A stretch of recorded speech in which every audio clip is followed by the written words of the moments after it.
మనుషులు బతకాలనా సావాలనా? ఎందుకంటే విపరీతంగా దోమలు అయిపోయినాయి. సార్ నోరు తెరిస్తే నోట్లకు పోతున్నాయి. ఇప్పుడు సరూర్ నగర్ చెరువులో మొన్నటిదాకా గుర్రపు డెక్ ఉంటే బాగా ఫోన్ చేసి ఎంట పడితే ఆ గుర్రపు డెక్ అంతా తీసిండ్రు.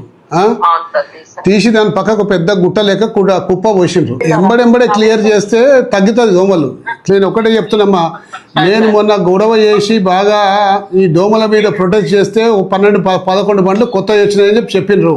సరూర్ నగర్ లో 2 ఉన్నాయి సార్ ఇప్పుడు కొత్త వెహికల్స్. 2 కొత్త వెహికల్స్ ఉన్నాయమ్మా? అవును అవును సార్, పాతవి 2 నడుస్తున్నాయి. టోటల్ 4 వెహికల్స్ ఉన్నాయి సార్. మరి 11 బండ్లు కొత్త చేస్తే జిహెచ్ఎంసీ ఆఫీస్ లో పెడితే ఇనాగ్రేషన్ రిబ్బన్ కట్ చేయించిండ్రు. రిబ్బన్ కట్ చేయించేసి వేరే జోన్ లకు పంపిస్తాం కమ్మా.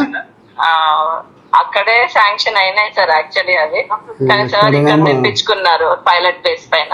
అవునమ్మా, అవుట్స్కట్స్ లో ఎక్కడైతే చెరువులు బాగుంటాయో అక్కడ దోమల మస్కిటో మీన్స్ ఎక్కువ ఉంటాయి. అక్కడ ఎక్కువ డిప్లాయ్ చేయాలి. ఒక ప్లానింగ్ లేదు, పాడలేదు. ఈ గవర్నమెంట్ అంతా అయోమయంగా ఉంది. ఇప్పుడు నాకు అట్లా కదా మరి లార్వా కంట్రోలింగ్ అంతా కూడా మీరే చూస్తుండ్రా? అవునవును సార్. మరి ఎక్కడమ్మా లార్వా కంట్రోలింగ్ ఏమైనా అవుతుందా? అవుతుంది సార్, రెగ్యులర్ గా చేస్తున్నారు సార్. ఏమమ్మా, ఇంతకుముందు క్యాంపెయిన్ పెడుతుండే, పబ్లిక్ అవేర్నెస్ ప్రోగ్రామ్స్ పెడుతుంటే ఈ యాక్టివిటీ కనిపిస్తలేదు. మాక్సిమం జర ఫాగింగ్ బాగా ఎక్కువ చెప్పింది. Okay sir. అండ్ ఎంతమంది ఇప్పుడు దాంట్లో మస్కిటో మీన్స్ కంట్రోల్ చేస్తాం. లార్వా కంట్రోలింగ్ అంతా కూడా దానికి అంతా మీరు ఆ స్ప్రేకి ఏముంటుందో అంతా చేపిండి, మన ఆయిల్ బాల్స్ వేపిండ్రి. Okay sir. అవన్నీ వేపిస్తే కంట్రోల్ అవుతాయి. మా అన్ని రకాల చర్యలు తీసుకుంటే కంట్రోల్ అవుతాయి. చేస్తాం సార్, ఇంకా ఇంప్రూవ్ చేస్తాం సార్. ఓకేనమ్మా.